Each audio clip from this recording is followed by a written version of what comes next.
Hello. I have a question for you. When is a loaf more than a loaf? Here's a loaf. It's a familiar one. It's mass-produced. It's made using complex scientific methods. It's made by machines. Human hands only intervene when things go wrong. Here's another loaf. It's a simple thing. It's wholesome.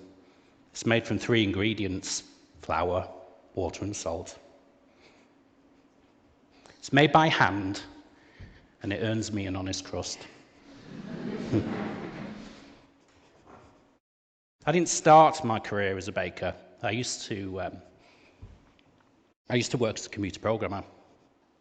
I enjoyed my digital life for a time, hidden behind a computer screen, an endless loop of problem solving.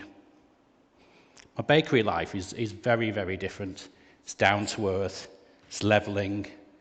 If the bake goes well, there are smiles all around. If the bake's off, we just put it behind us, and we're grateful that we can bake again the next day. I'm amused that these 2 loaves represent some of the changes in my life. I've been on quite a journey. And along the way, I've learned about the power of authenticity to grow not just a business, but a community that people are interested in. I didn't always wear dusty shoes.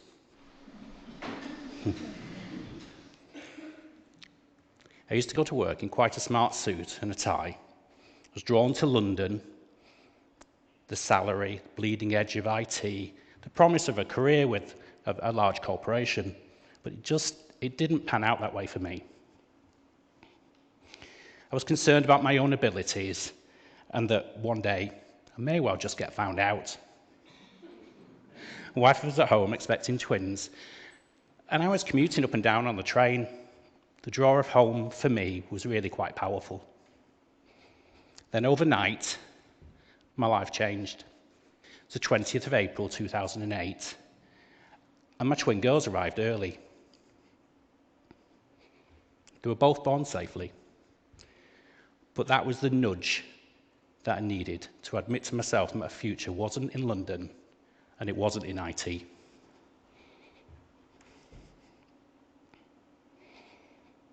Six months later, I started applying for IT jobs again because it's all I knew.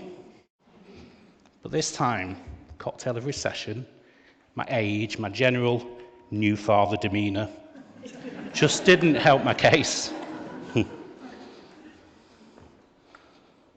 Door was closed to me.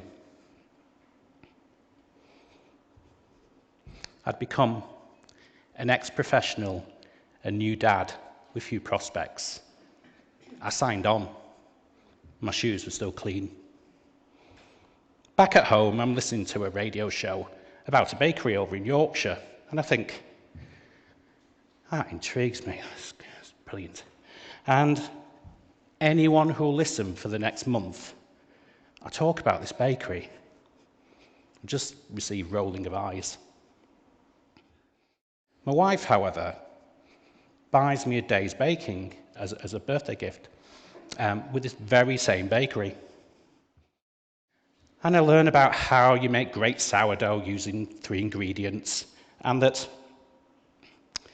they use time to improve the flavour and generally the digestibility. I learn about the Chorley wood process and how that's a super zippy way of beating water and air into highly refined flour to produce a large loaf with low cost in a very short period of time. The scientists had managed to make more from less. Back in the bakery, we spent all day. We make 6 loaves, come home very proud. In retrospect, they look pretty awful.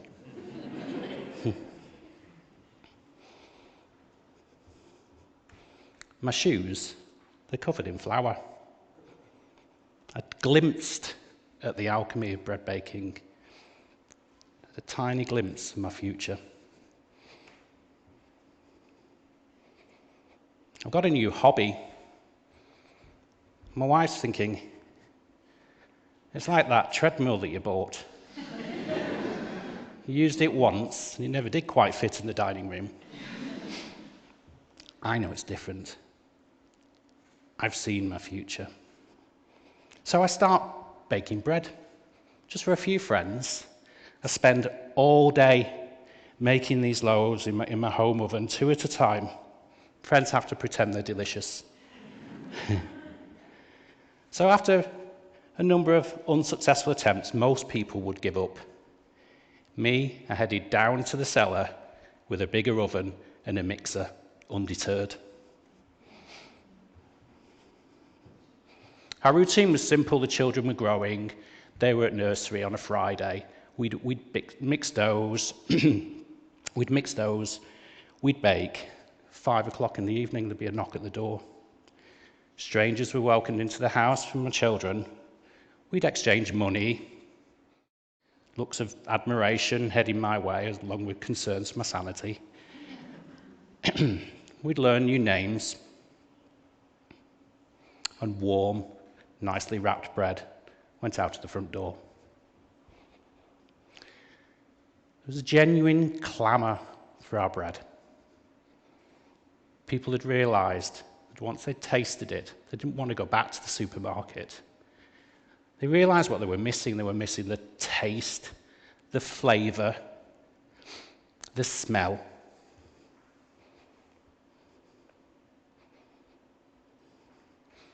As my children grew, so too did the business.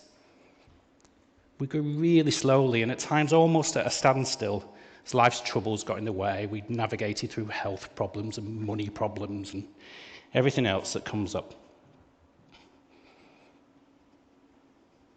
Staying true to your goals is really important. And it seems to me like the best strategy is to take your time and get it right. We moved around a bit.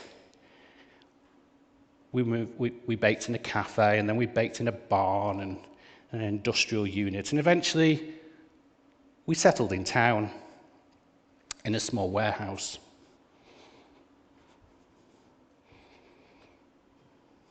Baking's really hard. It's not as hard as me stood up here doing this TEDx talk. But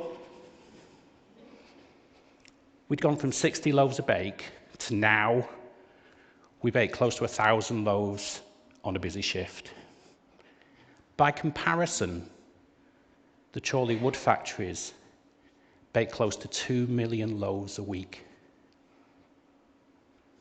The scale is quite incomprehensible. We weren't backed by a fancy marketing campaign.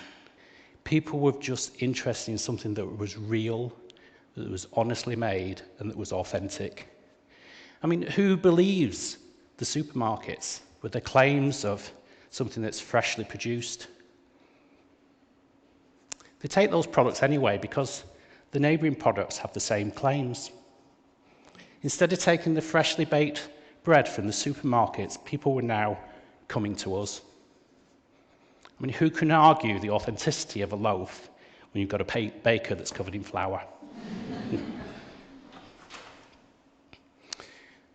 The queue at my front door is now at the warehouse.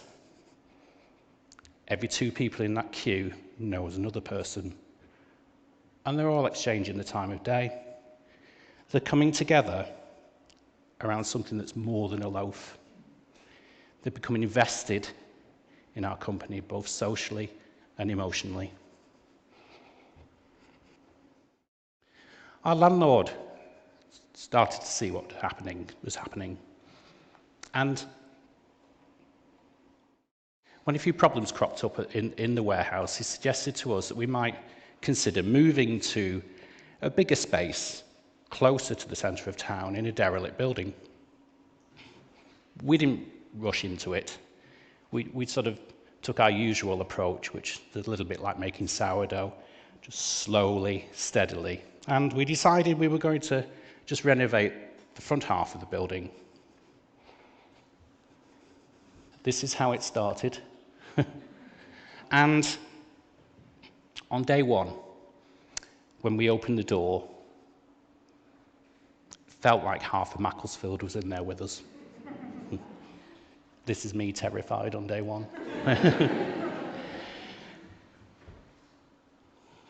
We're now 16 strong, talented individuals, and we've started to draw up plans to convert the rest of the building.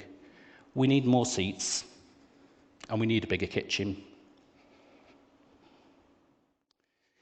It's not uncommon for a small business such as ours to be low on funds, as any small food business suffers from the same thing. And we didn't really have the reserves, so we turned to a crowdfunding platform. We agonised over asking for help, and we felt like the tone of the message was really, really important. So, with trepidation, we launched a campaign to try and raise £20,000 over a month. At the same time, I developed a really unhealthy relationship with my internet browser.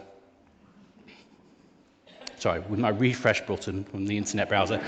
I messed that joke up yesterday as well.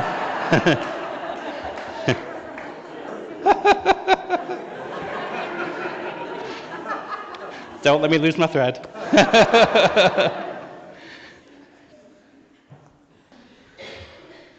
We were fully funded in 4 days. We were staggered.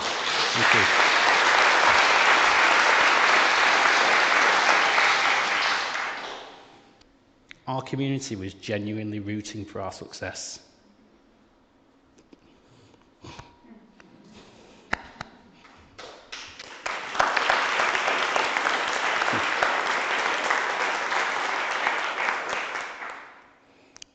It's passionate band of bakers. We're really adding something special to Macclesfield. My journey's not over. My shoes are still dusty. I've left my digital life behind to continue with something that's more akin to an analog existence. I've moved from a lone commuter to being part of a community. I believe that if we want to be part of a thriving town, we have to stand up and make our own contribution. It's really easy to moan about the high street, but it's really difficult to be part of positive change. I'm hopeful that what we've set in motion will be part of the fabric of this town for generations to come. You see, the pride in our town is reflected back at us by customers. Like real bread, building a real business takes time and care. It's about authenticity. Customers trust our bread because they know what goes in. They trust our business for the same reason, and they've been with us there every step of the way. Thank you.